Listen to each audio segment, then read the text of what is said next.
மகனே மகளே, அன்றைக்கு நான் ஈசாக்க பலியிடும்படி ஆபிரகாம்கிட்ட சொன்னேன். அவ்வளோ பெரிய காரியங்கள் எல்லாம் இன்னைக்கு நம்மகிட்ட சொல்லல. ஆண்டவருடைய சமூகத்துக்கு வரும்பொழுதெல்லாம், ஆலயத்திற்கு வரும்போது, ஆண்டவருடைய பிள்ளைகளின் மூலமாக நம்மிடத்துல பேசும்போது, செய்தியின் மூலமாக ஆண்டவர் வல்லமையான ஒரு இருதயத்துல ஒரு வார்த்தையை வைக்கிறார். மகளே, இதை நீ விட்டுறணும், நீ இதை செய்யாத, மகனே இந்த காரியத்தை நீ எனக்காக நீ விட்டு விடு அப்படின்னு சொல்லி ஒரு காரியத்தை ஆண்டவர் நம்ம உள்ளத்துல வைக்கிறாங்க. ஆண்டவர் செய்தியின் மூலம் நம்மகிட்ட பேசுற காரியம் நம்ம பக்கத்துல இருக்கிற கணவருக்கு தெரியாது, சர்ச்சில் இந்த பக்கத்துல இருக்கிற நம்ம ஃப்ரெண்டா இருக்கலாம், அவங்களுக்கு தெரியாது, அல்லது பிள்ளையா இருக்கலாம், அவங்களுக்கு தெரியும், யாருக்குமே தெரியாது. ஆனா செய்தியின் மூலமாக ஆண்டவர் நம்ம கூட பேசுறது நமக்கு நல்லா தெரியும். ஆண்டவர் இந்த காரியத்தை என்கிட்ட சொல்றாரு, உன் சகோதரன் பேர்ல உனக்கு குறை இருக்குது, நீ போய் நீ முதல்ல போய் இறங்கி போ, அவங்க மேல உனக்கு கசப்பு இருக்குது, அந்த விதவையினுடைய வீணான கண்ணீரை நீ சிந்திவிட்ட.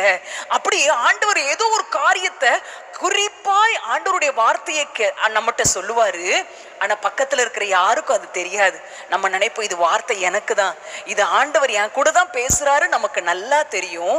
ஆனா சர்ச்சை விட்டு வெளியே போனோன்னு அதை என்ன செஞ்சிடறோம்? மறந்துடுறோம். அல்லது அடுத்த நாள் ஆனவுன்னு என்ன செஞ்சிடறோம்?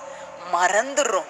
அப்போ இது எதை காட்டுகிறது? உங்களிடத்திலும் என்னிடத்திலும் தேவனுக்கு பயப்படுகிற பயம் இல்லை என்று காட்டுகிறது.